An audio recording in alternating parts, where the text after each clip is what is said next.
وضرب الله مثلا قرية كانت آمنة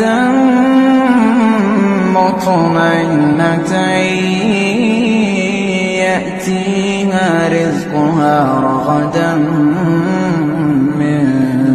كل مكان فكفرت بأنعم الله فأذاقها الله لباس الجوع والخوف بما كانوا يصنعون